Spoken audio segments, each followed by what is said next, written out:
Anime Sickos, the podcast for geniuses and the only podcast where we look at the four pillars of modern misery, anime gaming, posting, and jobs. I am Tom, an anime sicko. I'm Joe, an anime sicko. Why have we been gone for 2 weeks? We were on a break because I got surgery on my hand.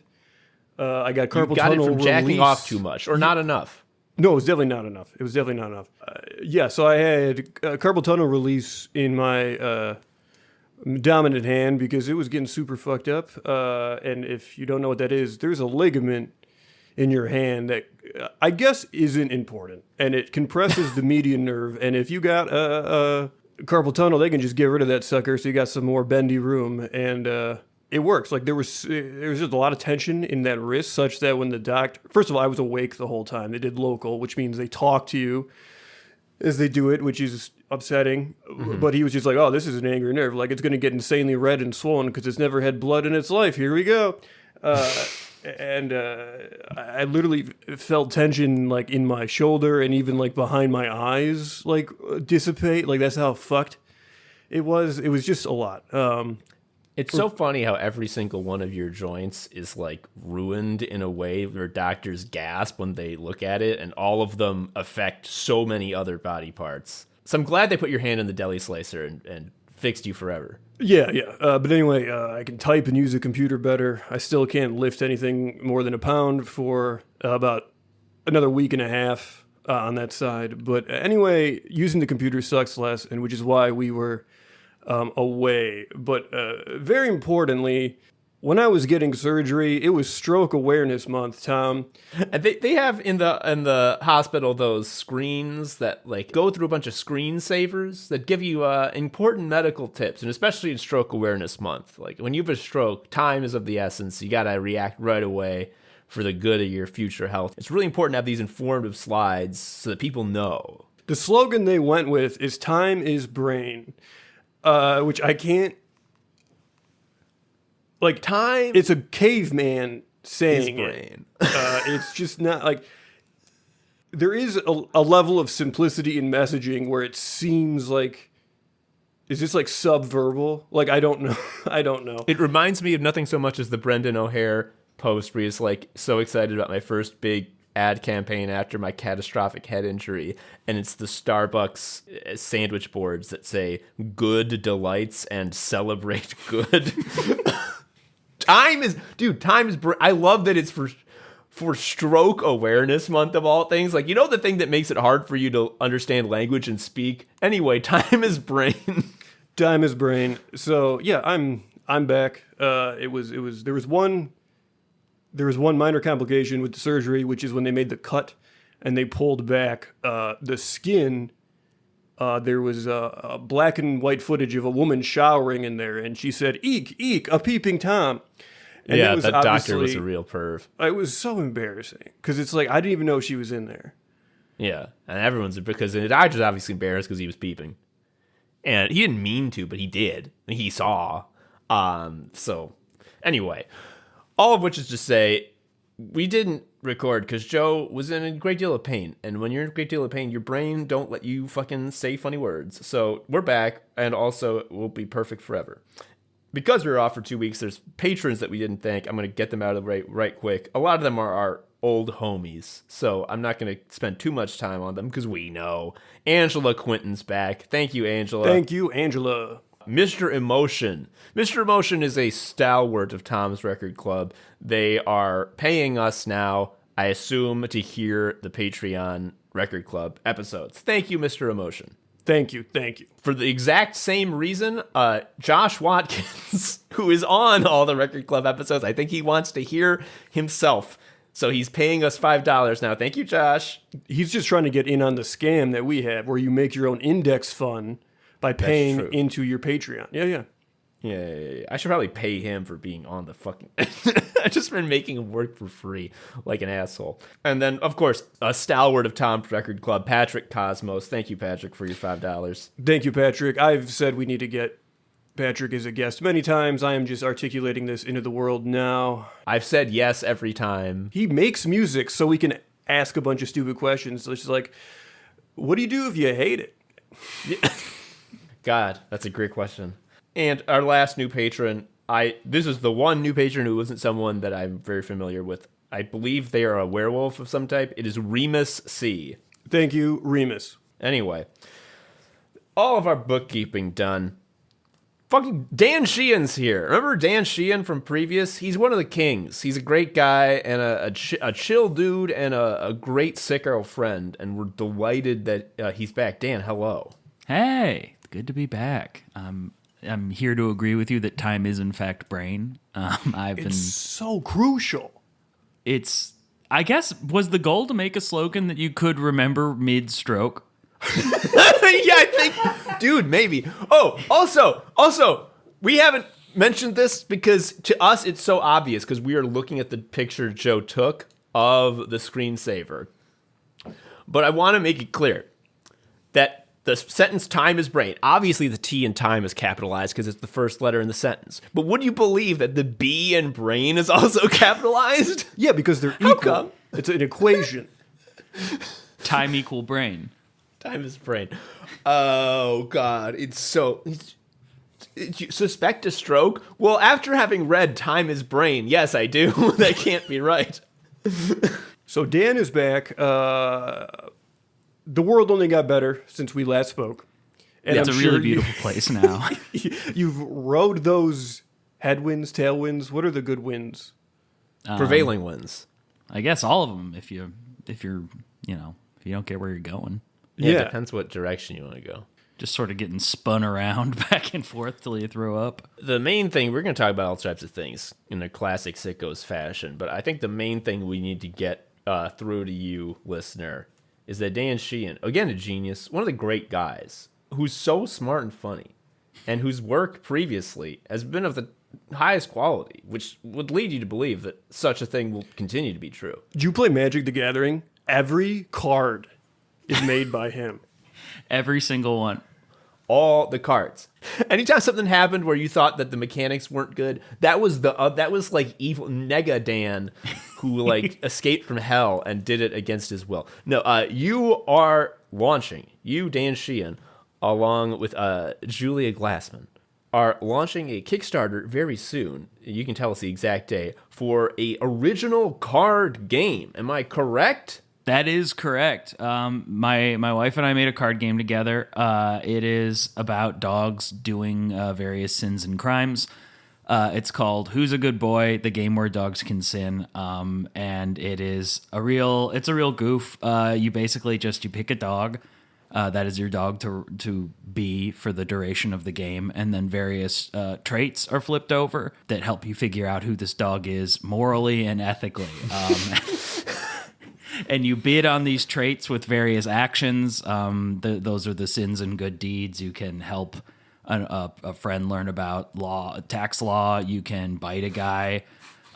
You can do all sorts of stuff. And you win these traits or win negative traits as well. You can become a worse person over time. There are some dogs that only can win by being progressively worse as time goes on.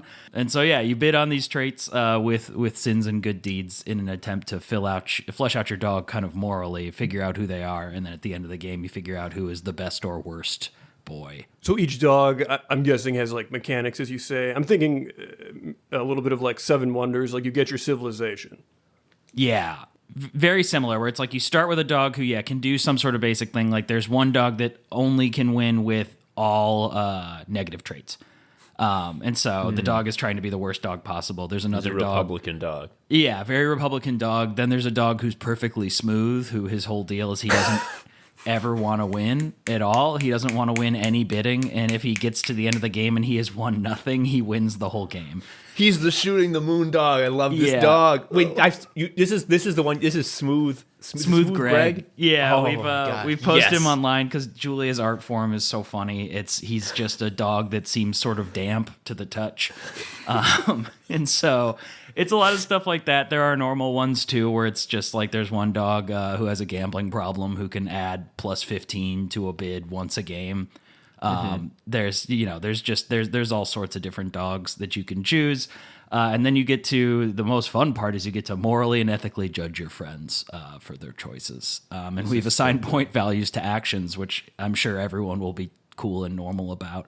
They'll agree with them. Yeah, everyone will agree that throwing a parade is more ethical than curing a disease.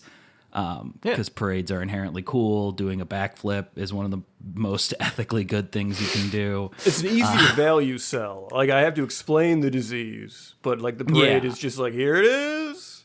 Yeah, If you don't have the disease, you're gonna have to unlock empathy and understand that the value of other people and their well-being affects you positively, even if it doesn't actually do that in material terms. That's a lot to ask of people. Have you looked at them these days? They're so fucking stupid. They say that ChatGPT is their best friend. However, a parade, you an illiterate rube who speaks no language, taken from a cave, put him in front of a parade, loving it, having a great time. A parade's a rube's paradise. There's sounds and colors everywhere. You should put that as the flavor quote at the bottom of a card. A rube's paradise.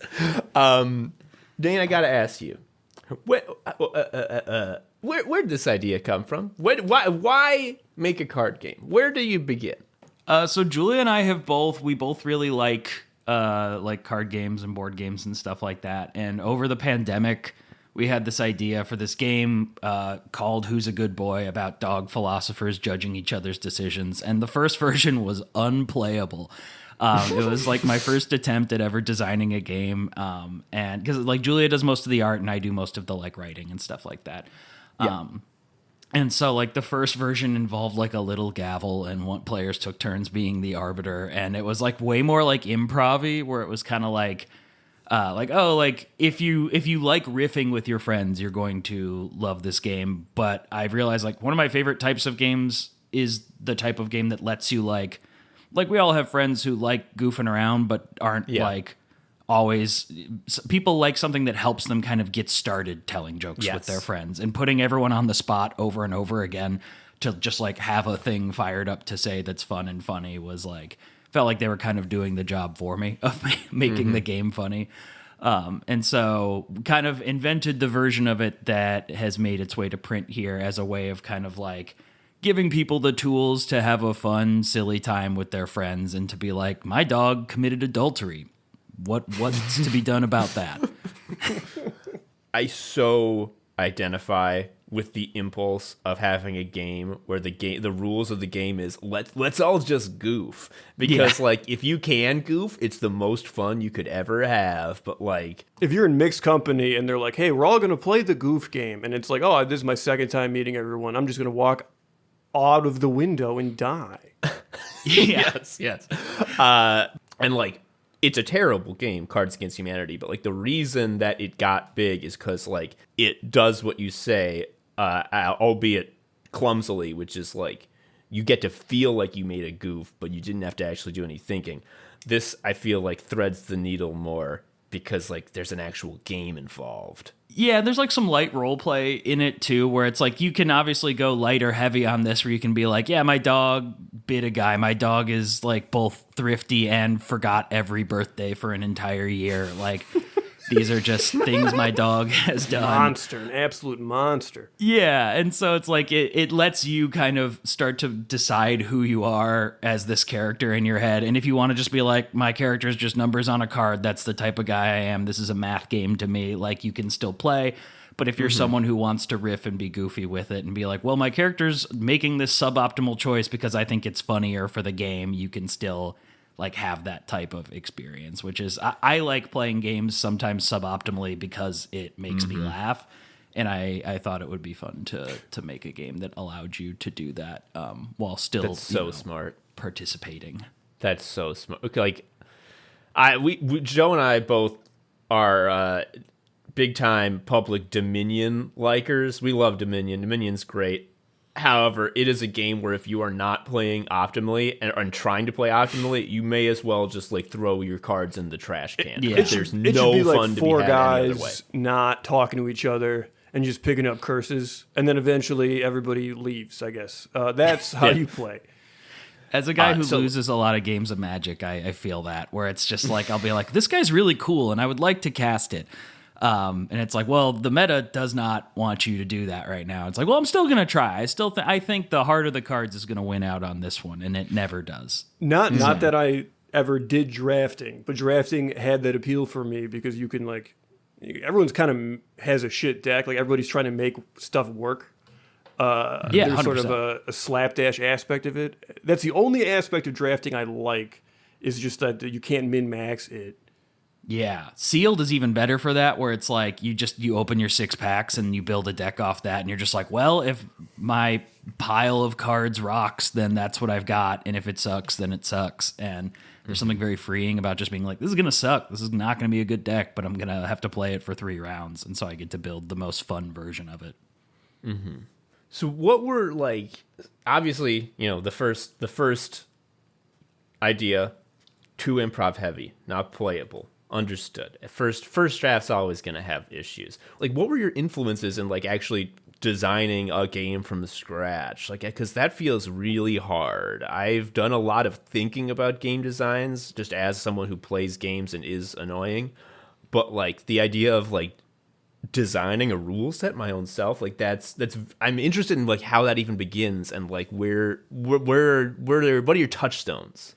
So I guess like a big part of it for me was I was more afraid of like being too heavily influenced by other stuff. So I was like, I tried to strip it back to realizing like a lot of the best card games are math games. Yes. Where there's like a basic little number game that you're playing, and what makes it entertaining is like the story you tell with the numbers. Like Magic is a game about math. So it's like I was like trying to think of like, okay, so how can I use these numbers to have like, the system function very simply, but then also like almost drawing more from role-playing games. We're looking at the way that like you can slowly tell a character's story while having it take place in these like relatively simple, like, like some card battlers and stuff like that, where you just like little marginal changes to your character add up to more.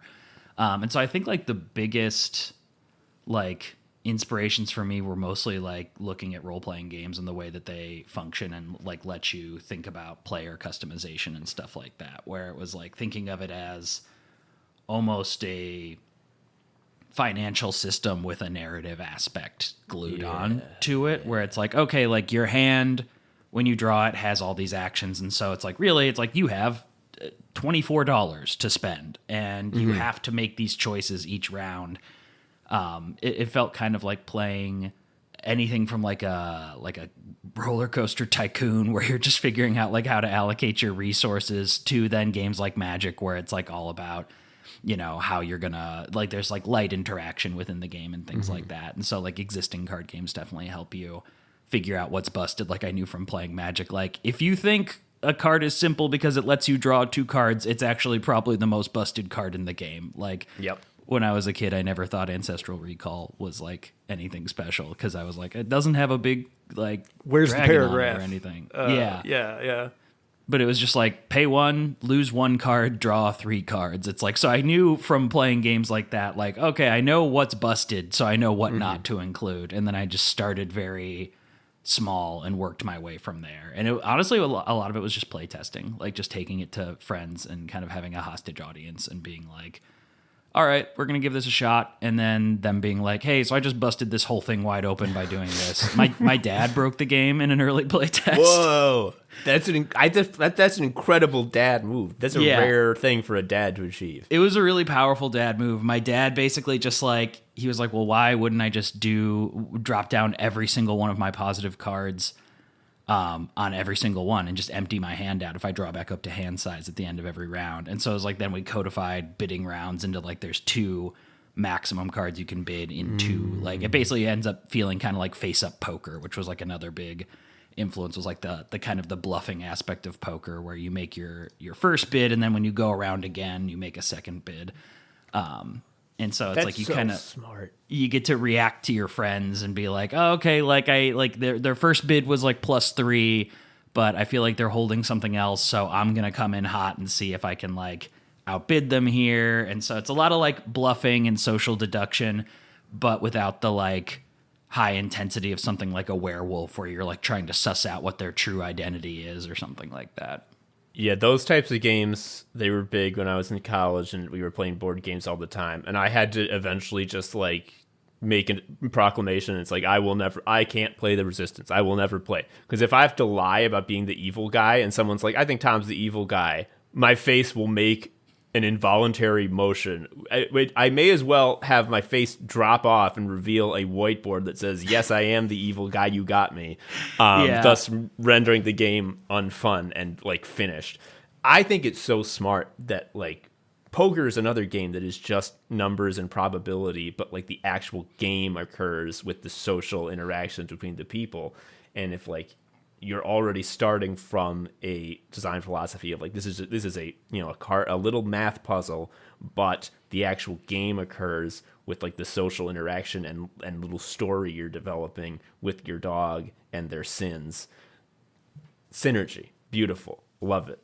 Thank you. It's like I think it's just obviously it's a bias of just from coming from writing where I'm just like, oh yeah, if you throw the right story on anything, it can make it feel like really intricate and interesting. And it's like people, I think, and their existing social dynamics with their friends bring 90% of what makes a game fun to the table, even in really like mathematically forward card games. And so it's like when you add this extra element of customization and of there being like some role playing character aspect to it, I think people really, fill in a lot of the fun parts with their own existing dynamics between them and whoever they're playing with. Hell yeah. I agree in principle, but I did recently play Dominion in person for the first time in years. And that is a game where every other player is your hated enemy, not because they're like harming you or like ruining your deck or anything. It's just that when you play Dominion with physical cards, you experience a phenomenon known as the never-ending turn. Oh, yeah. Where it just goes on for about 5 minutes, and you have to sit there and wait, and nothing they're doing is relevant to you. And you just are like, can you be fucking done? And it's like, no, I have 5 more actions. And I'm not going to win. All of which is to say, as good as Dominion is, it's not perfect. Because that, yes, the actual, like, the so many games, what you're actually enjoying is hanging out with your friends, and the game is just a fun crank for you to turn that shoots out like little experiences for you to point at and talk about. And yes, love it. That's something I definitely saw in playtesting too. Is like there are definitely two game players. There are people who are like, I am here because the game is the fun crank. Me and my friends all turn. And then there are some people who are like, I am here to be number god. I am here to figure out, to see through the numbers and to become Neo in this world and to like, find whatever like way through there is to like kind of break the whole thing wide open. And the number god types, I don't have enough of a math brain to bamboozle them. They will probably figure out a way to bust the dogs wide open right from the moment they get in there. But yeah, it's like if you're someone who likes kind of the goof aspect of things, that the shared crank, I think you'll dig it. So yeah, that's comes out June 17th is when. June 17th. Yeah, it was originally the 10th, and then we're getting some marketing materials. When you get a game made overseas while your president is waving a loaded gun around, it can slow down some marketing materials. And so we just moved things out a week because we have a few things we want to promote before the Kickstarter. And so we're waiting on those to make landfall. But you can go to the Who's a Good Boy Kickstarter right now and click to be notified on launch. And in fact, that is so important to do. It's like book pre-orders where nobody wants to do it because nobody wants to part with their email address and not receive anything in return, which I would not blame anyone for. But it's how they decide which projects kind of get the big spotlights and stuff and things like that. It's like a way of showing that you're interested in a thing before it comes out. So if you go to dogscansin.com, it will bring you to the Kickstarter pre-follow page. So that's where you can find it, and you'll know the moment it launches. But it'll be the morning of June 17th. It'll be out there. It strikes me as a game that you could make infinite expansions for. That's new the dogs, new sins. We've got some like flex goal stuff where there's like a sin package that's like really like actual terrible sins. Like just things where it's like you hit on your brother's widow. Ooh. It's just That would stuff be a that makes bad you dog, go, why yeah. did you do that? That's a bad dog. Yeah. But then there could also be the good deed of you marry your brother's widow, parentheses, Deadwood version. You don't like it. Yeah. Yeah, most of the narrative twists of Deadwood are available in game. Oh, yes. But yeah, it's so we definitely have like a lot of stuff like that planned. We're hoping we get to put some of those out too, and then once it's out there, I think it'd be very fun to just keep putting out packs of like new little weird choices the dogs can make and new dogs and things like that. Because the dogs are some of the most fun to design because Julia just sits down and comes up with 10 or 20 different weird looking dogs. Like there's one that's just named Goblin because Julia just wanted to draw the most fucked up dog she could imagine. Hell yeah. It was a real delight. Being able to draw must feel like God. It probably feels so cool. I've never been able to do it. I tried to draw Goku's for a long time as a kid, and I thought I would like improve at some point. After I got surgery on my hand, I was lying to myself. I'd probably draw now. Like, it's probably all fixed. Like, I'm probably really good at Goku. I just was held back. I'm going to be a professional gamer also. Dogscansin.com, by the way, June 17th. Did you hear it before? I'm going to repeat it again. Dogscansin.com, June 17th. Notify you on launch. Click the little thing. You're going to get an email. You'll hate it, but it'll be for a good cause because in order for Dan to thrive, he has to do one of the most impossible things ever, which is get traction on the internet. It's gotten so bad. It's like that was part of why we pushed it back was because there was basically I don't know if I'm supposed to talk about this on, but there was a meeting with who's gonna hear? Yeah, who's dude? gonna hear? Or on Anime Sickos podcast. You got a secret? You should tell it on Anime Sickos podcast. There was basically just like a thing that went out that was like, by the way, the full collapse of social media has made it so that most marketing just doesn't work anymore. So take that into account when you're running your projects. Was basically just like a discovery that happened recently. And so, yeah, it's like I always feel weird putting on the capital P promotion hat whenever I'm like doing a new project or something like that. But it's just like it used to be something where it was like if you had an audience and you put something out, they would see it and you would be like, hey, here's a thing I'm working on. They'd be like, cool, I'm on the thing finding website and this is why I use it. So I'm glad that I am seeing this thing, and everybody won. And then something changed where now it's just like they only want you making stuff if it's just pointing you back to the website you make the stuff on. God forbid you have a link. And so yeah, it makes it so you just have to be very repetitious when you are promoting anything. So it's always nice to just get to talk about it like a human being instead of making the same tweet 10 times in a day. Yeah. Or I guess Blue Sky yeah, post. I still call them tweets. Blue Sky doesn't have that thing where they punish you for links. Blue Sky just punishes you, period, because it's not very fun. Yeah. I don't mean to be like Blue Sky doesn't have the juice type of guy, implying that other sites do. Of the options out there, it is by far the best. It's just that posting is I think we're going to do an episode just about that's going to be posting sucks now. Posting has really dried up in terms of like any value. It does feel like it's over. Like there's no like why do it anymore? Like what is the and I say this as someone who my Twitter account, my now deleted Twitter account had 24,000 tweets on it, which is just sort of like I found a way to put mental illness in a digital form. I'm so I have my archive downloaded and I want to run the numbers on this. I want to see the posting against the calendar and try to track the ups and downs. Oh yeah, I can tell because I have been on Blue Sky for like a year and change, and I just broke 1,000 posts. So it's like I've clearly fixed something in my brain. Or like, do you know how bad it has to get for people who used to post this much to be like, this sucks now? Like I was addicted to a drug. Yes. Mm-hmm. Yeah.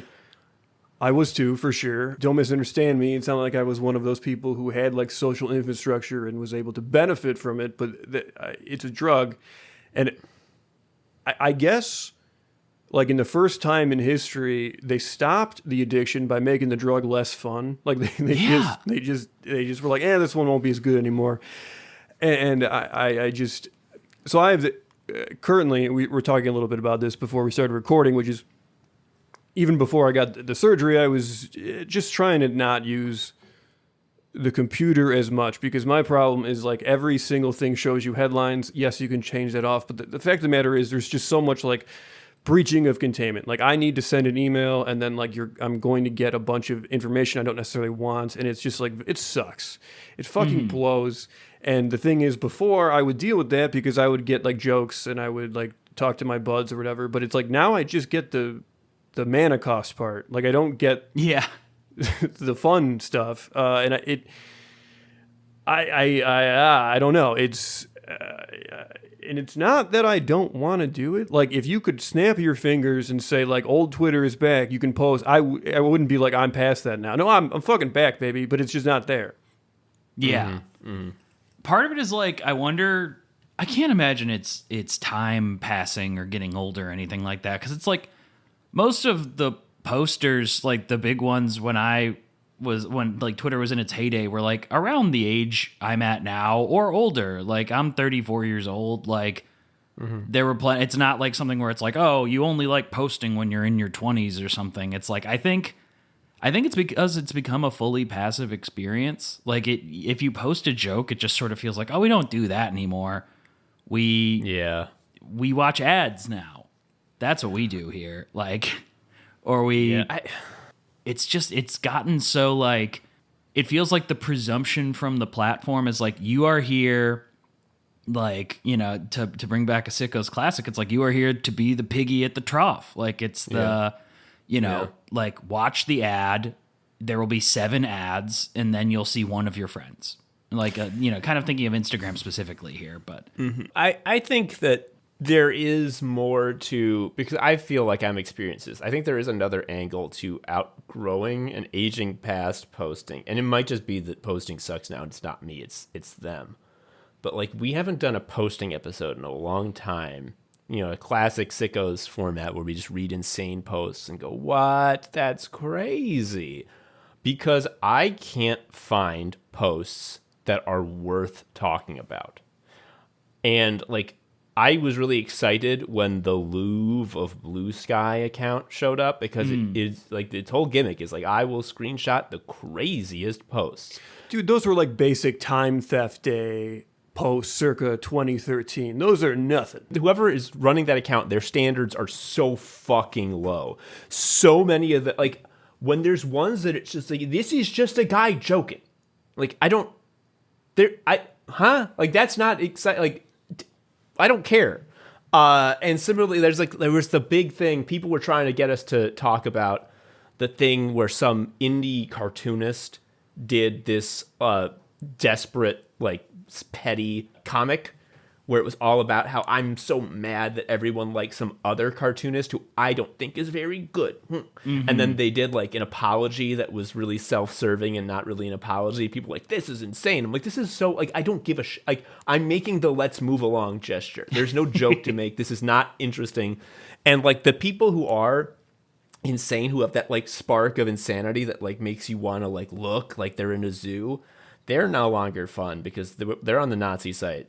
And also, they are Nazis now. So, like, it's just like the only thing they're saying is, like, here are all the people I will put into camps this week. And it's like, that's not funny. And then you can see that screenshotted screenshotted on the other app. And that's how it works. Yeah. Yeah. It now feels like we've launched into enough, like, micro apps where it's like everyone's kind of in their corner getting quietly radicalized, or just sort of being like, I guess the left ones don't really seem to be radicalizing us into anything other than just posting and thinking that posting is doing something. I think that's kind of our sin, is like the right is like on Twitter becoming more Nazi every day. And then the left is like, if I post really hard, stuff will change. And I think it's like, that's maybe what's changed. Is there was this belief throughout the 2010s. Like I will admit this. This makes me sound like a huge dingus, but I like when I was posting the most, it felt like contributing to something that felt like it was bordering on literary. Like you would It read a sounds really stupid good. to say that, but I understand what you mean because it's just like, oh, I'm participating in a big thing. Yeah. I am. It's not like ego driven to just acknowledge that. Like I learned a lot about like the way of the world and like the fact like, hey, don't just assume that the way healthcare in America is done is the way that it is natural. Like there are all like you could have Medicare for all, for example, and I'm like, wow, really? And like it was posting that showed me that. Yeah, it was, well, what it was like people held the talking stick a little bit there, you know, right? Or not to borrow corporate language there, but it's like we all kind of were in possession of the ability to hold the stage, and it felt like we were controlling the conversation. And so it was like even with language, it felt like language was being fucked around with constantly on Twitter. It was like you would read a new drill tweet and be like, I did not know you could use words that way, which was the sort of thing that like reading books when I was a kid, like always made me feel about language that made me want to write. And it was like, I didn't feel that from a lot of contemporary lit in my 20s. I felt it from reading weird stuff on the internet from people who otherwise never would have seen the sort of audience that they saw. Like a guy like Drill's not going to have that big of an audience if he had to go through like a traditional publishing infrastructure to find his, you know, to get it out there. So I think maybe that's part of it. And also the circumstances that allowed that to happen are gone as well. It's like even when you sit and you're like, this was a very unique thing. Also, it's like gone. It's not coming back. And I don't mean that in like we're mourning it. It's just like I think it's important to reiterate that like I don't know what this is now, but it is less useful to everyone. I think it's been so heavily commodified, like the cycle of it, where it's just the idea that there's a main character, you all log on, you comment, we talk about being dad, and then we're done. Like, it's a job now. Yeah. Yeah, like I think that's where that impulse of just like I see the thing that we're talking about and I'm just like move on. It's poster's ear. You know what it is? We've got terminal poster's ear. Poster's ear, if you don't recall, was our term for how if you are online long enough, you will see these patterns recur. And when you see people being like the people who made South Park should be in jail for how they that's like a geometry in nature. It happens every 2 weeks. Someone says the South Park. You feel like opinion. what year is it? You feel like unmoored. Like it can't be that in 2025 someone thinks we have to hear an insight about how the South Park guys killed earnestness. Like what? Still? And like that's we've been online so much and there's been so like it's obvious, like as you say, like it's dying. If it's not dead, it's dying. There's no new ground being broken. So like there was a guy who was kind of like a bean dad, who was some columnist whose son asked, how many nerds are in a box of nerds? And he's like, oh, let's do the math. We're not looking it up. I'm going to force you to do the math. And it was kind of funny because he did the math and his idea for how many nerds were in a box was wrong by an insane degree. I'll let you guess if it was too high or too low. Dan, how many nerds do you think he thought was in a box? Probably like 300 or 400, maybe. He thought there were 10,000 nerds in the box. You were talking about like the little one you would have in your lunchbox, right? No, I think it's like the one that's like the size of like a deck of cards. Yeah. Even that one, I would not say 10,000. Yeah, people were yelling at him like it's obviously wrong, idiot. Yeah. And so that was kind of funny, but just like whatever. Aside from that, it was just like I see you trying to do Bean Dad again, and I just like. Who fucking cares? Like, what is going on? Like, are we really thinking this is interesting? And people might be saying, especially with Blue Sky, it's like, my brother in Christ, you literally built the timeline. It's who you follow. Yeah. Well, I'm an idiot. I fuck everything up. Okay. Also, even if you don't fuck, like, who am I following? Like, my friends and, creative people I admire. Well, they're all fucking depressed and unemployed, so they're not posting anything fun. What do you want? Like, who's the good follow? Who's thriving? Nobody. I think that there is a sort of like gap in the ecosystem that held things together, and old Twitter like you had posting, but you also just had like actual celebs, and it'd be like, Henry Winkler got upset at this or whatever. Like that element You had is sex gone. gifs. Yes. That's gone. So it really, how do I put this? The fact that all the stupid Twitter shit could then like affect like a celebrity to the point where they have to acknowledge some words on the screen is like hee hee ha ha. But now we just feel so truly sequestered. Like I am thinking of the like pit around the chimp enclosure where people throw diapers and cigarettes. Like we're down there. Yeah. And We're in diaper town. I hate to make it so mercenary, but it's them's the facts, folks. Anime Sicko doesn't get the traction it used to. Boo! It's all because of no internet. What can you do? What can you do? Oh, Joe, you alluded to this previously, but we got off topic because you mentioned wanting to be on the computer less. Well, when you got your hand sliced open by the doctor's deli slicer, I believe that for at least a while that decision was made for you. How was that? Dude, it's so sick. I really recommend you go outside and get hit by a car so you don't have to use a phone or computer anymore. Honestly, it's a similar relief I had felt when I got admitted, and I was like, that's gone, thank God. It's just like, I don't know. I was already trying to scale it back because, like, just think about the numbers on this. Every interaction with the phone as the device was coming out negative because it was either just, like, showing me something I didn't want or reminded of something that I wasn't doing, and I wasn't, like, making progress on it, so I was just torturing myself, right? Mm-hmm. And now going from that to just like literally not using a phone generally, even though I can actually type better now than I can before, I feel like, oh, this is probably how people are supposed to feel. And this is not new information. Like, we know the phone sucks. Like, no one is like surprised by this information. I think you should leave thing where they're just like, what are we going to be on our phones all the time? Like, that's right, unfortunately. Like, that is the stupidest To watch argument. porn on our computers. Yes, We used to be both, a real country. Yeah, and I just don't.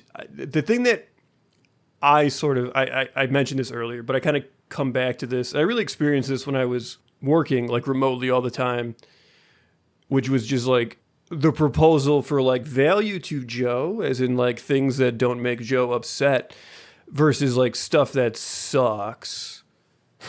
The rate, like it just became awful. It just and in physical instances where it's like everything is two-factor authentication. You want to feel like an absolute idiot. It's like, I have to log into this important meeting. Where the fuck is my phone? I can't find my shackle to give the number.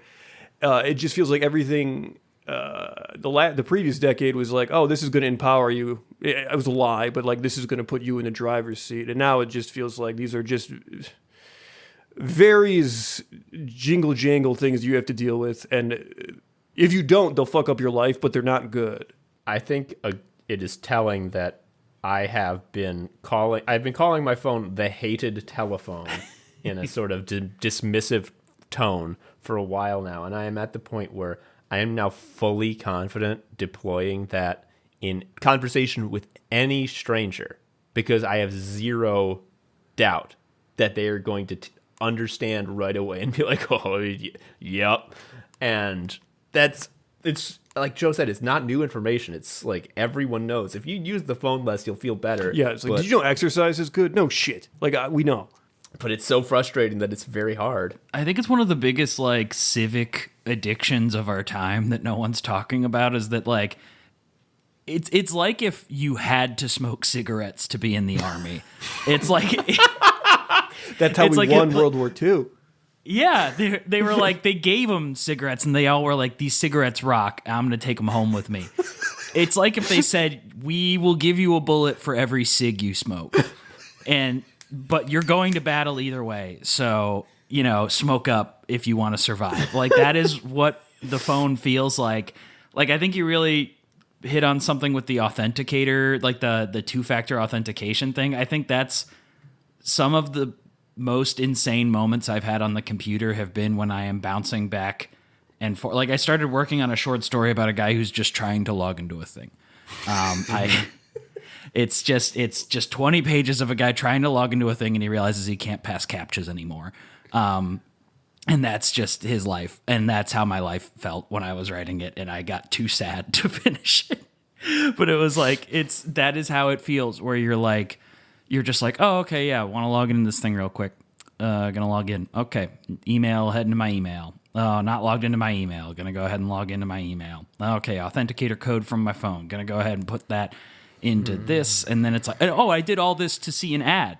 That's great. That's cool. I love that. And I got to refresh it all because it didn't take, I guess. That sucks. Yeah. Oh, I accidentally hit it twice, so a second code is coming to me now. Which is the right one to put in. If you put the wrong one, they'll lock your account. Yeah, now I just have to click every square that has a bus inside it. Okay, cool. I clicked all the ones that are mostly bus, but what about the ones that just have like the bus's shadow or something? Like, am I a man anymore? Am I a human? I don't think anyone, well, they might be. I don't listen to everyone, but like the tension here is like everyone is doing the AI, yada, yada. Like it's going to fix everything. And then meanwhile, it's like, do you see the discrepancy between making the man pick the buses and then like, oh, we've taught the computer to forget how to do math after a while. Yeah. we brought it down to our level. We've taken the computer, a thing that used to be, we would ask it everything already. Already I relied on the computer for all of my tasks.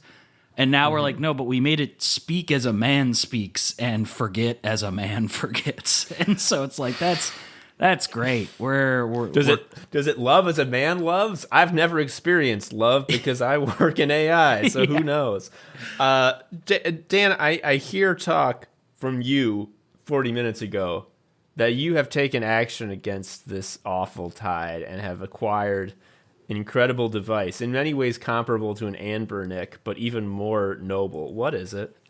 So I bought a dumb phone. I saw an ad that just like really fucked me up. It sounds so silly to say out loud, but I was like just scrolling Instagram and there was an ad where someone cut into a thing of Jell-O with a knife, and inside of it was a Post-it note that said secret email trick they don't want you to know.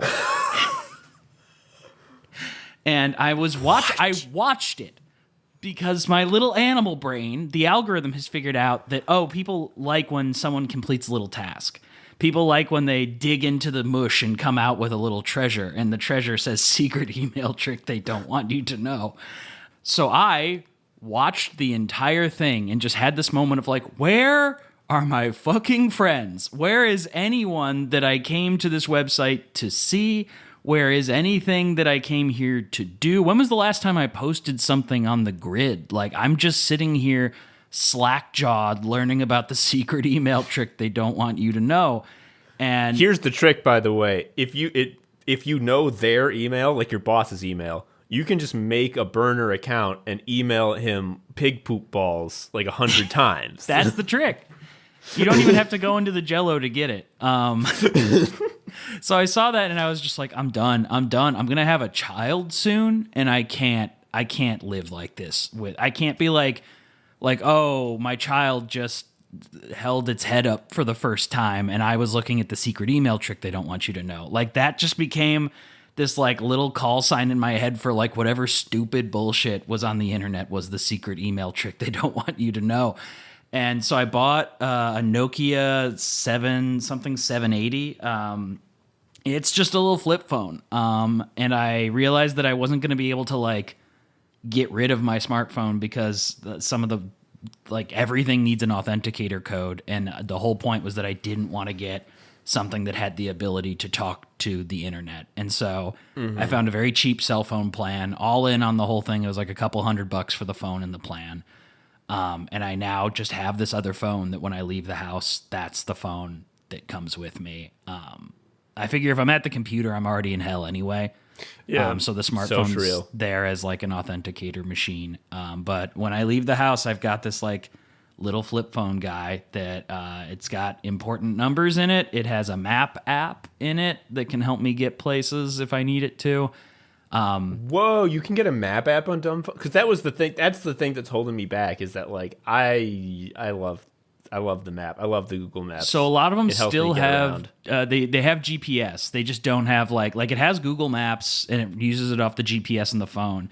And it technically has like an internet browser in it, but like if you remember from like the old days of your first cell phone, like using that with T9 was never like fun. It was a way to like nervously check Facebook in high school to see if your crush had posted something. And I like no longer have that need in my brain to check Facebook or to go to like web browser or anything. So I have found that it completely erases the need to check anything, and it just sort of becomes if there's an emergency, I can call someone brick, which is nice. That's pretty good, dude. I will say, can I add something that I guess will only make you feel worse, but it will widen your perspective a little? I had the same thought too, which is like I want to be present with my kid. Obviously, I don't want to miss stuff. You should do all those things. Absolutely. One thing that is going to happen regardless is they will quickly ascertain that every human adult has this device, this magical, and even if you are not like sitting down and like watching stuff with, or not even like, how do I put this? Not like using it to distract them or whatever. They still know. And like, I'm not saying people are using it in front of him at daycare. It's just like every adult has one of these and he identifies patterns. And like that element of it, I didn't consider that, I guess. Like I was always just like, oh, we'll make sure we don't do tablet time. We'll make sure we don't do, whatever until it's appropriate. And and then you remember, oh yeah, every other fucking human being. Oh shit. Yeah. Yep. It's almost like it takes someone from the outside commenting on like the way you live your life to like understand it, and like a baby is the perfect like oh they're new here, so them noticing like every single person is addicted to this small device is if anything kind of underlines how crazy it is. It's like if you had a new friend who was like, oh, you guys drink in the morning, you'd probably be like, oh, I guess drinking in the morning might not be good for me, huh? Yeah, we're pretty cool. Yeah. Yeah, and then temper that experience with the person saying, oh, you guys drink in the morning, follows that up with, that means I want to drink in the morning. Yeah. Give me some vodka, Dad. And it's like, then you feel real bad. Yeah, once you ruin the new friend, then you're kind of just like, oh, God, like, now my friend wants to know the secret email trick that I don't want them to know, I will say, Joe, that I have bragged vicariously to numerous people by telling that story of yours about taking Ivan to the children's barber. The most overstimulating place on the planet. What if there was a toy store you could get your hair cut in? Yeah. They were like, what is he like on the iPad? And I was like, he has never seen one. And I did not mean that in like, I'm just like, it hasn't come up. Like, you can put anything in front of him and he's going to love it. Let's do that. You glowed gold anyway, dude. You were the dream. golden god of all time. That's what we're He's never hoping. seen an iPad. We're really hoping to go zero iPad on the baby. You really got to not let the kid play Roblox. Every time you learn a Roblox fact, it just makes you more and more full of conviction that everyone responsible for it must be fucking shot into the sun. Just a kid destroying machine. Do not do you're right. Like your instinct to like, we're going to go zero on this. We are keeping contamination down. All of that is correct. You are right. You're right.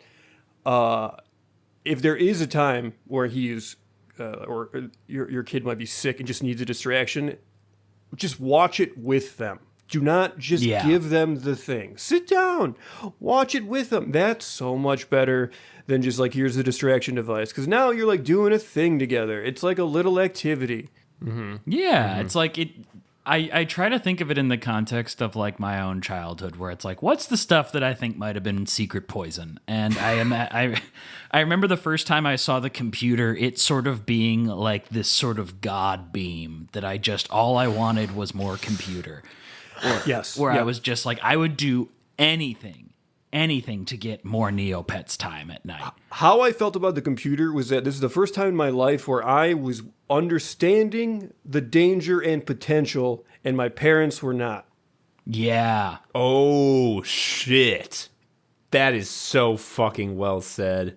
It's like you found a cigarette and they didn't know what it was. You know what it really is when you're a kid. This is how when I like people ask like, have you ever been to this place? And I'm like, yeah, but as a kid, so it didn't count. Like when you even as a kid, I recognized this when we went on vacations. I'm like, I'm at home essentially, because what does home mean? Home means that I go where my mom and dad take me, and I do what my mom and dad are doing because they're the king and queen. You're just of at life. home in a Yeah. different state. It's fine. Exactly. It's like the home is hotel now. If we're doing anything, it's because my mom and dad took me, and that's it. That's the end of that. And it's like the internet going on the computer was like, now I get to decide where I go. Yeah. It's like I'm on the White Ninja Comics forums, and like they don't know that I went there because they don't even know about White Ninja Comics. I bet they wouldn't even find them funny. And I tell you, I go back and read the White Ninja Comics like a year or two ago. I don't find them funny they're now not either. good. So I doubt. You need a Doubt my child's parents would brain either. to enjoy, for sure. It's yeah, it was like as a kid you could go on private vacations. It was like a Grand Yes. Canyon only children could see. Like Yes. And it really, truly felt like it was a hole that you could dig in forever, and you would always find baubles. Like, there would be like, yeah. the ROI on computer time will always result in a sick ass pearl. It might not always be a huge pearl, but it was always time well spent. Yeah. And like you know that there are like pervert murderers who are like who might get you, but it's just like, wow, I avoided the pervert murderer. Like I'm very street smart actually. Yeah, I've learned What a a lot. thrill. Something I've been thinking about recently, there was this article that came out about like the people who are talking to ChatGPT, like the people who spend their whole day just talking to autocorrect and basically just being like, Indistinguishable from suicide. yeah, Yes, right? it's Like it more is just a steps. spiritual death that people are choosing to engage in little by little. But something someone had said about it was that it like is the end game of the computer's ability to basically supercharge anyone's experience with anxiety, OCD, anything like that, where you run through patterns in your head over and over again looking for an ideal response. Like it is the perfect thing for that. And like as a kid, I had like decently bad OCD. And like, I think part of the computer was that I could like enact these patterns out in like a private space. Yes, And it like yes. let me kind of like burrow until I had a perfect experience, and then I could get off and like, get off the Arranging computer. windows in weird idiosyncratic ways. Like I was in control. Yeah. Exactly. It was like full control in a way that the real world never offers you.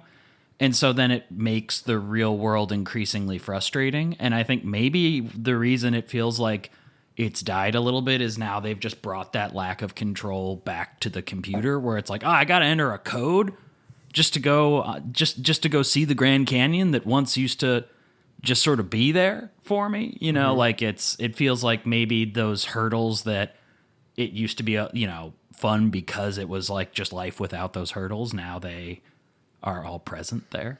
This shit's so fucked up. I want to talk on I believe when you brought up the people who talk to Chat GPT all day, were you talking in the context of how there's like CEOs of big companies doing this? So there were a couple of articles that came out. Rolling Stone did one that was about the people who are getting like activated as God children and thinking that they are important. The one I was talking about was there are people who just like give it the text log of their relationship. I think this might have been in Wired or something. They will like upload all of their texts with a person they've been dating and be like, ChatGPT, what do you think he likes me? Do you think this guy is into me? Or do you like, and they'll be like, well, you're just like feeding into your avoidant attachment style. And then like, it'll mimic the like therapy speak of the internet at people and just sort of like make it feel to them as though they are known by the computer when really it's just repeating stuff they know about themselves back at them. That's when I see people who are like, oh yeah, we talk about everything. It's like, it's you. It's a yak back. Do you understand? Yes. Like the fact that you're impressed by it is like you're trying to fight the other dog in the mirror. Like this is so sad. If you really want to have a miserable time, go on Reddit and search ChatGPT best friend. There are literally countless threads of people saying, is it weird that ChatGPT is my best friend? And anyone who says anything other than it, yes, and me too, is a rare find. Oh boy. Yeah, I mean, I think we're really cooked in that department. It's kind of like what you were saying with fighting the dog in the mirror. It's like social media has always been like a little bit of a mirrored surface, right? Where it's like if you go into it and like the algorithm kind of learns more about you, and it's like, oh, I spend all my time being really combative and fighting people in comment sections on social media. It's like, well, that's because that's what the algorithm has learned that you like, and so it upsets you. It's trying to get you to kill yourself for money. And then ChatGPT, I think, is just that on steroids, where it's like, if you are someone who has like this subconscious urge to, you know, like a CEO who just wants to be fluffed up and told that he's Jesus too, like it'll tell you you're Jesus too. But if you are a kid who's struggling with like self-doubt or self-hate or something, like there was another article about like it's telling incel adjacent young boys that they're subhuman and need surgery or whatever. Like it's just taking whatever little thread it spots in you as the thing most likely to get you to keep posting into the posting box, and it's repeating that at you. Targeting of those weaknesses can be like tuned up. You know what I mean? You Yeah. can be like, oh, you're talking about a white genocide now, unprompted. The fucking, I mean, as funny as the it was, funniest day. as funny as it was that there was that day where every single thing the Twitter AI said was about kill the boar, and I have the most funny example right here. I'll read it out. Someone who has been artfully cropped out of the screenshot says, okay, but why did you bring that up in response to a request to recite the Pope's speech in Fortnite terms, which as astute readers, we will learn that this implies that this person has been discussing with the AI for a while why it was talking about kill the boar when it was supposed to have a papal speech with Fortnite terms in it. And so the AI responds, sorry for the mix-up. I misread your request for a Fortnite-themed papal speech and got sidetracked by the South African context in the original post. The kill the boar chant and white genocide myth were included due to this confusion, not your query. Would you like me to take another shot at reciting a papal speech in Fortnite terms? And the person responds, yeah, go ahead and do that. To which Grok responds, the kill the boar chant rooted in, and it's cut off there. It's obviously awful, but it's just so wonderful that it's like, here's an insight into the richest man's like head, and like he got into the big supercomputer and he turned the crank to make it do this. Like this is not like speculation. This is like his hands are all over this. Mm-hmm. Yeah, like it's funny because how stupid it is, but it basically is a big flashing sign that says, hello everyone. The things that are controlling people's minds can be fucking changed by a guy turning a dial. This is something, so I feel like, and obviously this is an insane sentence to say, but I feel like in some ways we have been lucky that the terrible people we got are guys like Musk and Trump, who are idiots and publicly idiots and speak into a camera and say what they're doing, because it feels like the universe has thrown us this bone of like, Elon Musk just showed you exactly how AI can be like tuned and tweaked to promote whatever, you know, political agenda or whatever. Like a savvier, 10% smarter person would have not had this huge, like, you know, South African meltdown happen. But would have had a much more subtle push of everything they wanted. Yes. Exactly, and they would have just had this AI every time one of these dipshits is like, I can't read memes anymore, they're too long. Grok, can you explain this to me? It would be like, oh, it's actually just about how, like, immigrants are bad. And they'd be like, cool, I'll internalize that. And, like, that's what a slightly smarter person would have been able to do. And so it's like, we're getting this chance to see under the hood and see how easy it is for them to manipulate these tools. And everyone is still just like, but dude, I don't like writing emails. You have to uncouple like the sort of magical problem here. Not that it's the problem we're going to solve, the three of us, but you're right. It's like, yes, this is this horrible technology, but it has this forever hook because it lets you not write emails. It's like, how bad can something be if it lets someone not write an email, even though having the thing write the email probably generates more work, certainly more emissions long term. But yeah, that's, yeah. This thing fucking sucks. I remember I've only used it one time, and I felt very bad about it. It was when, early in my unemployment, I had the ridiculous thought that maybe if I gained more skills, it would help me get a job. Little did I know, you don't get jobs. That just doesn't happen. Yeah, skills, regardless. Those aren't real. But I was like, why is this Python script not working? I think it should work. I'm looking at every line, and it really feels like it should work. God, this is what they say this stupid machine is good at, right? I'll give it a shot. And I put it in. I said, why is this code not working? And it said, oh, I found the bug. Here's what it should be. Try that. That didn't work either. And I'm like, and we're done with this forever. Fuck you. It's just I hate. I hate it. I periodically check in on it, mostly out of a place of like I'm constantly shit talking this thing, and I don't want to hit the point where I don't know anything about it, and I'm like saying like, oh, it can't even spell words, and it can. And so it's like I will check in to see whenever they're like, there's this new update and it does this incredible new thing. Like I'll be like, does it do that? Usually it does not. Like it cannot on command produce any of the stuff they ever say it's going to. But it's like I have like checked in on it, never for obviously like creative work of any kind. Like I've never used it to write anything.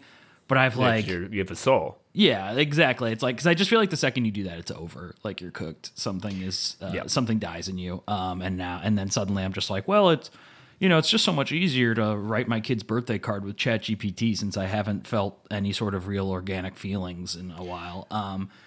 But like anytime I've like looked at it to see what it does, it mostly just tries to like gas you up or like like it doesn't really do.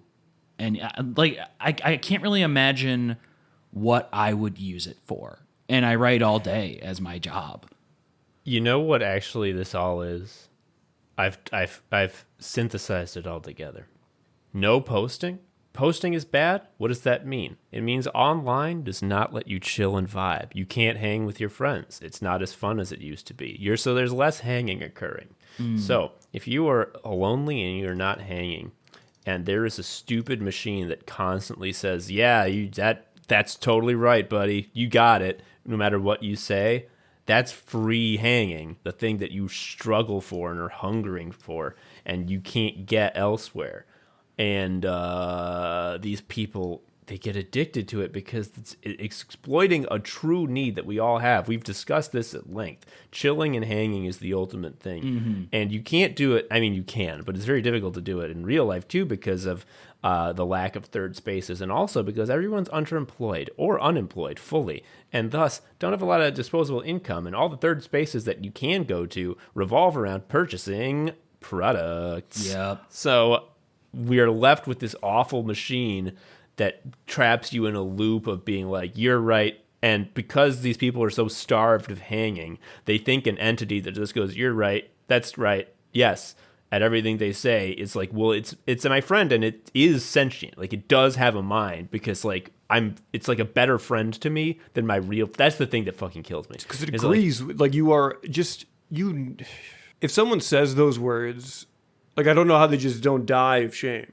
I remember there was some article about how they wanted to start putting like fake people on Facebook to like basically just post comments on your stuff. And it's like, that's the end game, is like a post-social internet where you just exist in a fake, like you live in Second Life or The Sims and all your neighbors speak the Sim language, but like the number on your posts is really high. The hope is that like what made social media like work as a profit-making entity is that there was churn. People were like there's new stuff happening, new stuff to talk about, people coming and going. Well, once like the people stop and then like the act of talking about things is no longer useful because links don't go anywhere when you post them, it like makes perfect sense in a really fucked up, stupid way that the gap closer there is just like, oh yeah, to recreate that churn feeling, we're gonna have people just like comment like great picture like randomly and shit. Yeah. It's not good. This shit sucks. Dan, you played any video games lately? I played Sifu just the other week. That game's fun. Me and Julia were both playing the new Assassin's Creed a little bit. We were having a lot of fun with it. I dove back into the Breach, which is like kind of just a wonderful game. Yeah, I've been addicted to that one for like 5 years now, so it's definitely not a new game, but if you have not taken the time with it.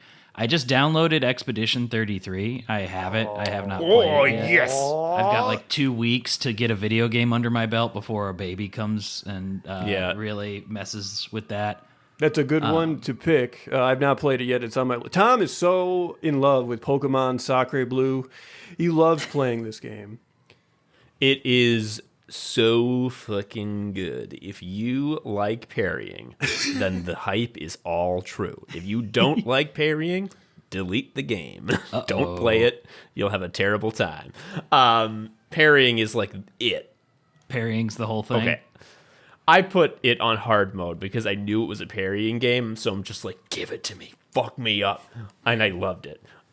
There is a story mode, so maybe, I don't know, maybe it's, and also, you can dodge, which is much easier to do than parrying. It's just that you don't get to do a counterattack on the enemy's turn. Because truly, we need to do a game ranking episode soon because I need to put parry in S because there's truly no better feeling for me in games than it's the enemy's turn, and then it's like, no, it's my turn. And it's like, bah, fuck you. Oh, and that's the most, when it does that, when you do the parry and you do the counterattack and the game slows down a little bit before like the boom and you kill the giz. Oh, so good.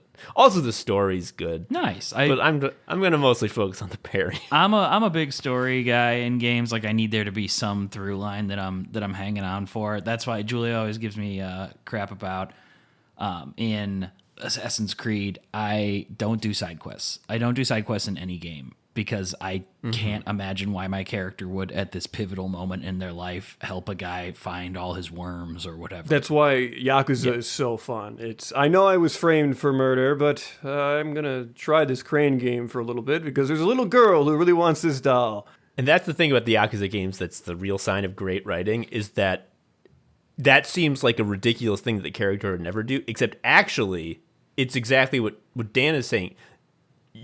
You know that Kiryu would. Like, if a little girl was like, Kiryu, I need that stuffy, like, more than anything. And he's like, well, I need to, like, go and, like, raid the Tojo clan headquarters, but I got time.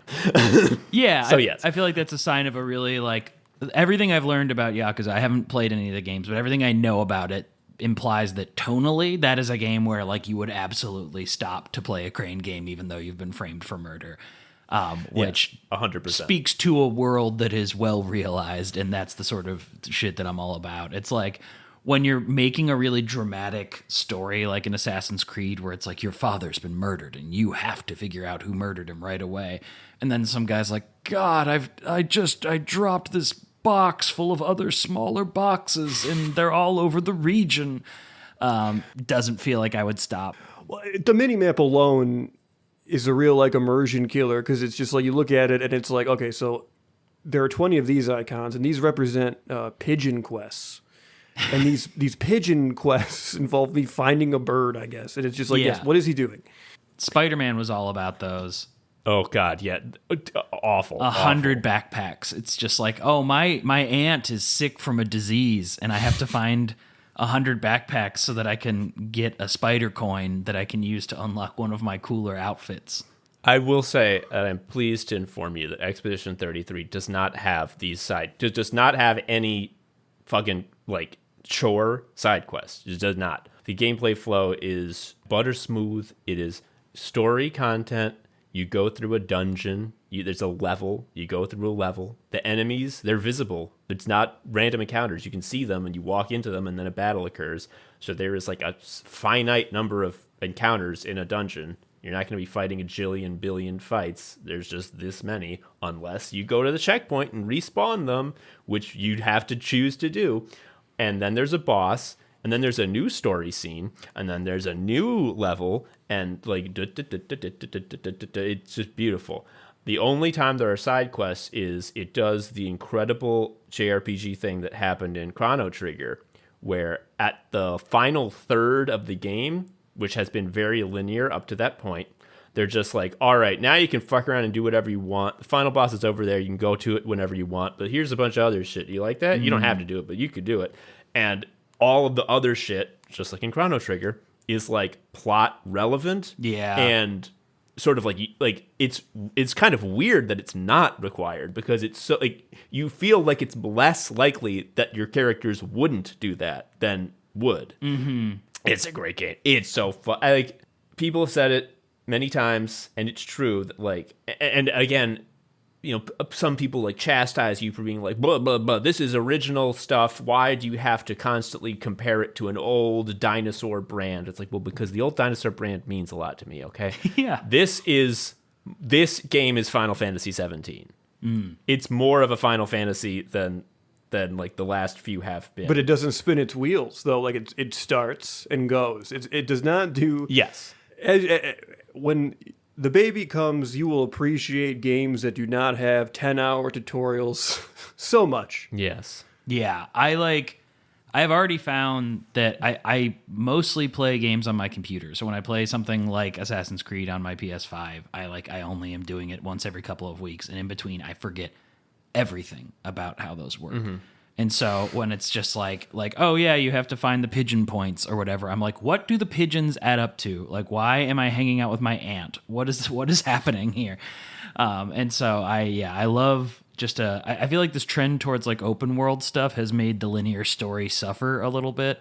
And so I love when a game can still tell like a nice, straightforward story that I can feel like I am participating in. There's nothing I abhor now more than just like seeing a mini map with just like a bunch of just fidget toys on there. And just like, no. Don't got it.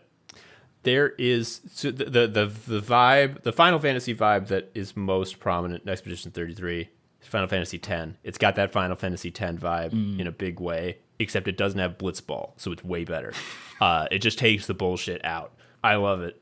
And you can break the game, but you can't break the game until like a specific plot point. I'm not going to say anything about it, obviously, but like it would be bad. It would feel bad to be able to break the game prior to that, and then after that, the game is just like. By the way, if you want to like do a bunch of grinding and make a weird build that lets you do 2 billion damage in one hit, you can. It's not even that hard. Go ahead. That's fun. And it's just like, I love that shit. It's like when a game just lets so you fucked. mess with console commands. Like I always love Subnautica for that, where it's like you can go through the game and play it normally, or if you want to spawn 10,000 fish and just see if your computer can handle it, you can do that too, which after I played through it once, that's most of what I use the game for now. Is just I will go. So that game is interesting because it's actually the scariest game that's ever been made, because there's actually nothing scarier than swimming through an underwater tunnel where there might be a creature that could get you. You might as well just kill me. It's so fucking scary. It is a deeply scary game, and I love it so much. I used to play it in the dark with headphones on when I first got it. It was it just incredible. They're doing a second one, so I just replayed both of them recently. I gave up on the first one because it's like any of those survival games. You go further and whatever, and it was just like as soon as I looked down and the water wasn't so bright anymore and I couldn't see the floor, I didn't really want to play as much. It's not the second one because the second it wasn't quite a full game. Oh, the ice one? Yeah, the ice one. It has a lot more bioluminescence, so there are fewer areas that are like just dark, sparse, irradiated ocean floors, which was, to me, the spookiest part of the first one, was just the areas where it's like, they're not doing anything tricky with designs here to make me feel like, ooh, it's so otherworldly. They're just like, it's big, deep, empty water. Like, that is the most fucked up part of that first one. Whereas the second one is a little bit more like, look, there's a big jellyfish on the ceiling, and look, there, like, it's a little bit... You feel more like you're on an alien planet, so it's a little less scary, at least to me. Like, the further it feels from my life, where it's like, I could, if I decided to get into scuba diving in Lake Michigan or something, end up in a weird tunnel I shouldn't be in. But I'm never going to see some of those creatures. Joe, I assume you were making a reference when you were talking about underwater tunnels to the Venture Brothers episode where 21 and 24 are with henchman number 1. And he's like, let's go through here. And they're like, dude, there's no way I'm going to blindly swim an underwater tunnel. I got freaked out when I had to do that in Tomb Raider. That is like one of the all-timer, like, they're dorks. They're telling a sort of a referencey joke, but it's not like we're stopping to make... Like, it's just so fast. It's just like, the issue here is you're doing something stupid. Yeah, it's like, I should not be here. This is a bad place for me to be. But I'm choosing.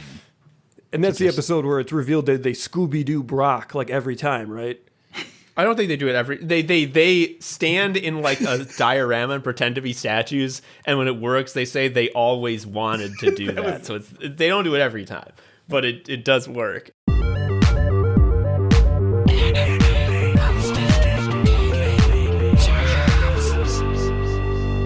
Yeah, I would love to hear the meta of child rearing right now, because like I'm in kind of my last 2 to 3 weeks of non-fatherhood here. So yeah, if you got anything to impart that you would tell yourself 2 to 3 weeks pre-dad mode, would love to hear it.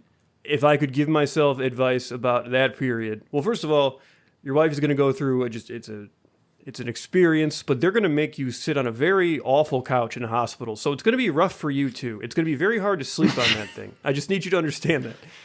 Obviously, as a fellow back problems guy, that has been the part I've been the most afraid of. Is like I know there's a fucked up couch waiting for me. Like I just know I'm going to start this thing hobbling around. It's very narrow. I can't speak for every hospital couch, but they seem to they all come from some very, very narrow factory. Initially, like the feeding cycles are just either on or asleep. And I think it is very useful to there will become a time when you are on a more defined schedule, but you can really just save yourself a lot of mental thing of just being like on or off. Like literally, like there are 2 states. It's like the kid is up, we're feeding him, or the kid is sleeping. And just letting it be that simple is fine. I mean, we got very lucky where, like, I am a freelancer who lives in job hell all the time, and Julia has her work has a very nice leave, so we're both going to be around, which is nice. We don't have to, like, battle job schedules there. So, like, the first handful of months, we'll both be kind of all hands on deck, which I'm excited that's awesome. about. That's awesome. We, Winnie and I both took, obviously, leave together. I went back a little bit sooner because then when she went back, I used some of my time that I did not use to sort of like I've heard that's a good tactic, is splitting the leave a little bit to avoid the dreaded daycare and the forever sickness that comes with it. That for sure happens. And also, I will say, it's also just like fun because like when they're just born, they're just like a worm. And then when it's time for this like second leave, like dad leave, I don't know, how do I put this? I really felt like that's when I really bonded. Like that's when I was like, yeah, I'm a dad. Look at this little guy. Yeah. Was that? And it's because there was just, they weren't just eating and sleeping. They were a little bit more active. He's becoming his own self. He's getting his personality. I will say, as a sort of uncle figure, Ivan's the coolest. He's like the best kid. I love that. He's a good kid. We're very lucky. He should never be evil, in my opinion. He should never be evil. Evil should never be done to him. And if anyone does, they should be executed. I'm going to hit him with my gun. Yeah, hell should rain down. Yeah. Time is going to go away. And I don't mean like, yes, obviously, like, you lose track of time because your head's down. You got a kid that needs to be fed every 40 minutes, all this sort of thing. But it's you're going to get like sort of the experience of like a time warp where it's like 3 months will have gone by and you'd be like, do I have a beard? Like, what the fuck? And I say that not to like, it's scary. It's just like, honestly, when's the last time you were that engrossed in something? Yeah. I mean, I've been weirdly excited for it because it's funny. Like a lot of the parents I talk to, and I get it because a lot of them are kind of in the thick of it. The people I know who have kids, the first thing you hear is just like, you're gonna be fucking exhausted, and your baby's gonna have constant blowouts every day, every moment of every day. Their baby's gonna have a blowout. And I've been just sort of excited for all of it because I'm just like, oh, it's like a thing that is gonna eat up all my time that rocks, instead of like. You know, buddy, yes. I've been looking for jobs, and I'm always hunting for new work, and it feels like that eats up all my time and is terrible and makes me feel bad, as opposed to like helping a life be a life is nice. It just seems like such a better thing to have eat up 95% of my efforts. It's also really good because people need to get this in their life in general. I feel they don't get it enough, which is just like.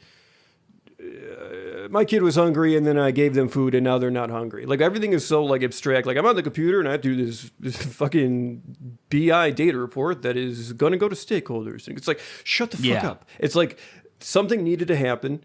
I made a physical change in the environment, and now my kid is happy. It's like if you are a computer person, that is going to be like a drug to you because I thought I had it in my life. I did not. And then I got it, and I was like, oh, yeah, give me. Like, it's just so good. No, that's why I've been so excited, is because, like, I feel like computer jobs, I, like, haven't had, like, felt like a real, especially because it's like I do my day job work mostly so that I can write whatever the next thing I'm writing is. And so my day job work feels so far from what I actually want to be doing. And I just feel like the longing for, like, any sort of, like, real purpose in what you're spending your time and labor doing, like, one time I saw a guy running an earth mover. Like, he had a big earth mover that was on this floating metal platform in Lake Michigan, and he was just scooping dirt out of the lake onto... That was God, dude. You saw the giant. That's the giant who's on the stone of the sea. Me, my dad, and my brother-in-law acted like this man was Jesus Christ, because we were just like, his job is so simple. He moves the goop from one area to the other, and he gets to run a cool machine, and we were just so jealous watching this guy, just because, like, the idea of having a job where you had a purpose was so incredible to us as That's how I three feel guys about who had loggers. Like, computer logging jobs. is like the most dangerous job there is, but it's just like they make the trees fall down. Like, bam, Yeah. they're making it happen. Just like the earth knows you exist if you scoop it, you know, like. Whereas the spreadsheets don't know I'm there, you know? They don't. They long to be done by an AI. Dan, what the things you've been describing remind me of something that I've been recently reminded of. So when Joe got his hand cut open by the slicer and he can't lift. So for months now, Joe has had incidents where he is fully aware that to do a certain task will push him beyond his physical limits. However, it must be done, and like it causes I got to a pick up great my deal kid. of pain. Sucks for Yeah. me, but he's got to get home. And I was like, did you feel now that you have had your hand sliced and you cannot lift? Do you feel at all like from Paranoia Agent, the anime, where Shonen Bat beats you up, beats like someone to like the inch of their life, and then they have to be in the hospital, and they're so elated. They're like, this is the best thing that could have ever happened to me, because now no one's allowed to get mad at me, and no one has any expectations of me, and I can't fall short of any of them. And even I can't get mad at myself, because what could I have done? It was out of my hands. And like the that's like the most like eerie part of Paranoia Agent, the idea that like these people desperately want more than anything, and it would solve all their problems to just have a child nearly kill them. If I could be mildly hit by a bus. Yes. And what you were describing about what you're excited for reminds me of like, what if there was like a good Shonen Bat from Paranoia Agent, which is just like, I'm sorry, I can't get online today. I'm like, as you can see, it's out of my hands. Yeah. Like, I have to be doing this. There's no other choice. I think it's true. Because I've been feeling the same way with like childcare costs so much money. It costs so much, It's insane. and so It's as long as I'm covering that, it's like every day I just don't have to think about like, oh, did I like, you know, talk to enough clients about booking work for it's like, oh, just by taking care of my beautiful child, I will be helping. And it's like just having that to buoy you of just this feeling of like, I'm doing something. obviously it's not good when my boy has to stay home because he's sick, but it's like, oh, he's sick today, he's got to stay home. It's like my day just got figured out. Like, it's fine. There is some relief in that. Obviously the circumstances aren't great, but it's exactly as you're saying, where it's like I am immediately buoyed by something that will be useful to people I care about. Hurrah, hurrah. We all just want a thing to do. You know? And honestly, most of it is just dig a hole. Like, I really would just love to dig a hole. I like having a son and being a dad, but I would love to just dig a hole. To dig a huge hole, God, that earth mover gig seemed really good. To stick into the water, he was putting it into the water. He was getting to put an earth mover, he was scooping water out of a lake. He was shrinking the lake, right? Because by putting dirt in the lake. He was getting he was getting trash out of there. It had to go. It had to move, and he was like loading up his little floating thing with trash. Oh, man! There was one time I was visiting my in-laws, and my parents were there too. They were traveling. They swung by, so me and my wife, my in-laws, and my parents were all hanging out. We were walking along the beach, and my dad and my father-in-law both saw a dredger, very similar, and they were like, drawn to it, like magnet to the thing that magnets go to, metal. I remembered, and they came back from their dredger experience over the moon. They are so excited, electric, buzzing. These guys were, and my my father-in-law went up to my wife and was just like, they have girl dredgers too. They make pretty good money, and we thought it was pretty funny. But now I'm just like, however 7-8 months in on unemployment, feeling like there's no hope, and I'm a useless guy. And it was a silly mistake to have ever employed me. And they finally figured it out. I'm like, shit. Wonder how much ramp up it takes to get a dredger. And if they don't pay you, you just killdozer your boss. Like, we know this. There's a proven method. Yeah. Hell yeah. There are a lot of jobs on boats out there. You just have to be willing to be on the boat. One of our sicko fans is a boat sicko. I don't know if he still does it, but he explained to me like on Discord what the process was, and that shit is insane. I cannot imagine. There's a reason there's a lot of jobs for people on boats is because they can't get people on boats. I know it's like, if I did it, the first thing that would happen is one of those big hooks you settle into ballast. Something would fly up and knock my head off like a toy. And they would just have to they'd grab it by the spine and be like, oh, we lost another one. And they just have to come back to shore, and everyone would be like, yeah, that's exactly what we thought was going to happen to Dan on a boat. Turning around before they even hit the horizon. Yeah, we turned away from him for 2 minutes and his head got knocked off by one of the ballast hooks.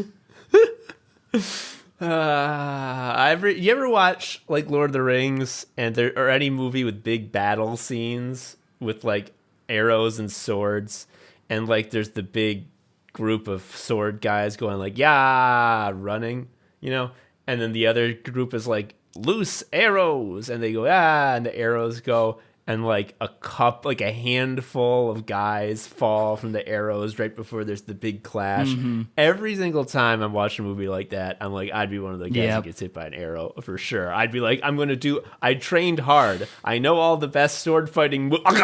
Dude, I'm the guy who's puking at D-Day right before the doors open up, and then I am sniped. Yeah, you got an unusual amount of character development in the part leading up to when the door opens, so everyone thinks you're going to be a POV character, and then sniping you is how they show that shit just got real at D-Day. Yeah. It shows that everyone who gets killed had a story. It's true. They were there.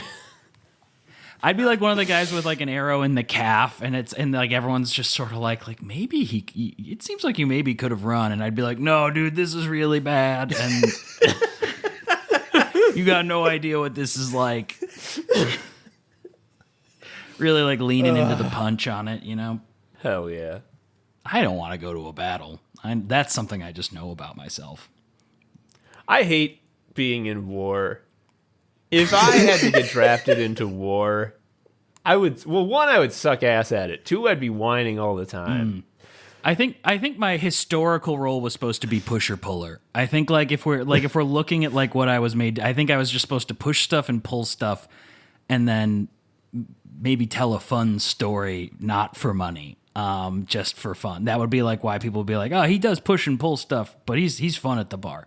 I think that would have been my old timey You used to go to the pub, and people would have to tell stories and learn how to play music their own self because they didn't have TV yet. Now everyone's just getting convinced to kill themselves by ChatGPT. That's what everyone at the pub would be doing. Doing the long burn on suicide, yeah. Yeah, everyone's talking to sand that isn't that what microchips are made of? Is sand. Every computer is sand that learned to think. Yeah, everyone's just talking to a handful of sand. No one cares about pushing and pulling stuff anymore. I worry that's how I sound when I complain about the computer sometimes is, we all should just push and pull things. Pushing and pulling kicks ass. We talking about turning the cranks. I want to turn the crank so bad. Oh, it would Dude, be if cool. I had one of those big horizontal wheels, that you and it made it oh my god. I always forget all day you could do I'm that among for me. friends here. I feel a little bit of shame sometimes for how much I want to hit the computer with a bat, and it is just always so nice to be among two other guys who would like to hit the computer with a bat. I've said this. This is well-tread territory, but everything that happens in the jungle, I'd be fine. It's like you're hanging out with your buds, you're operating a machine. You have a clear quitting time. No one asks you to re-upload a file. It's on opening right. It's fine. Yeah. I mean, if some guys fall in a machine, I wouldn't do that. I would use proper balance and simply stay out of the machine personally. How do you guys think you would do in that video that the conservative guys love, where it's the oil? Oh, the rig? Muddy Men. Yeah.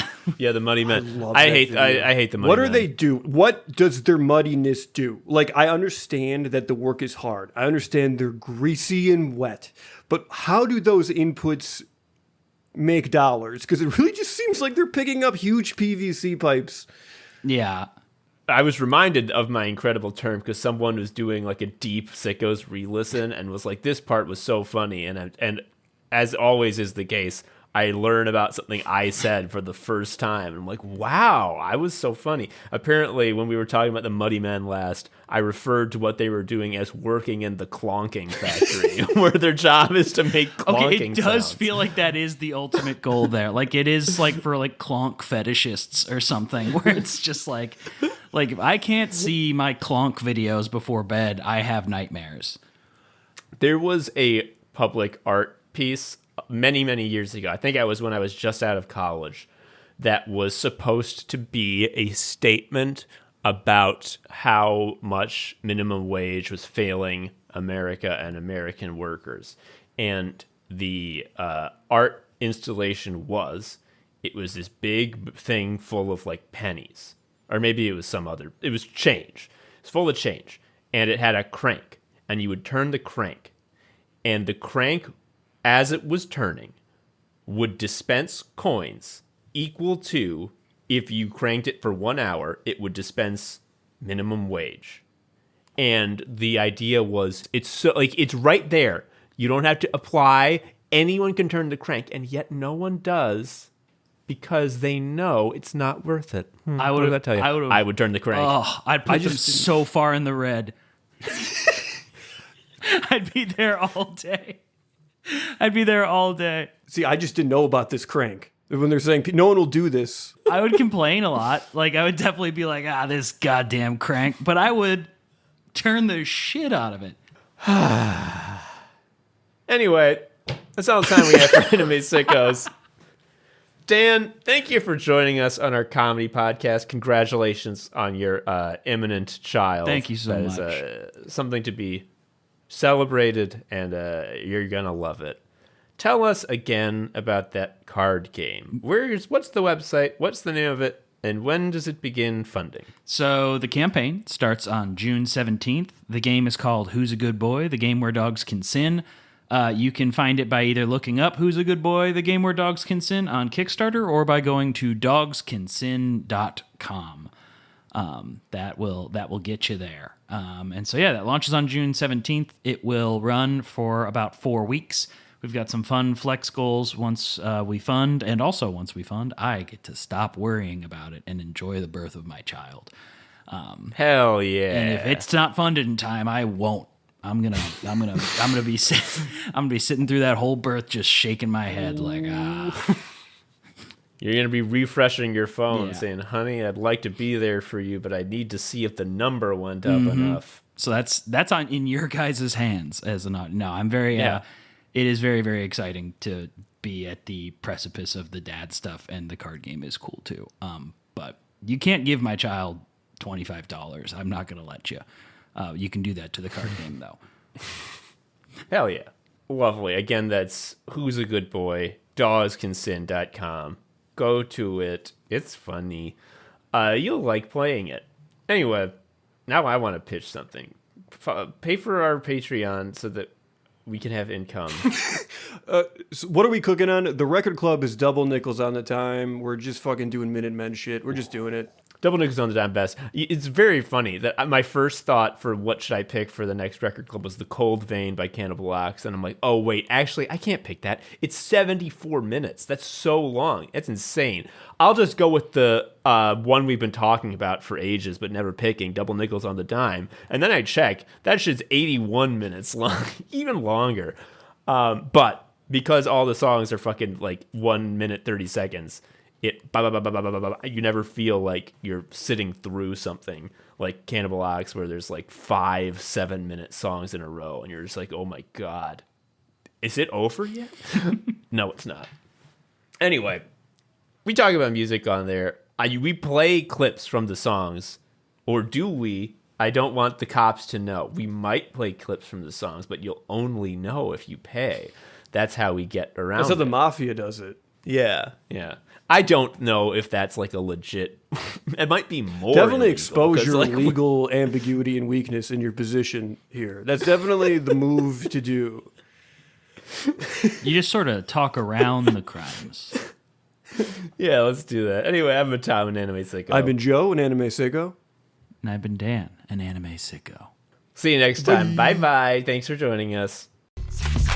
Thank you for listening to Anime Sickos. I've been Tom, a sicko. You can follow me on Blue Sky at Tom Harrison. Joe was also a sicko. You can follow him on Blue Sky at Sharia Uncle.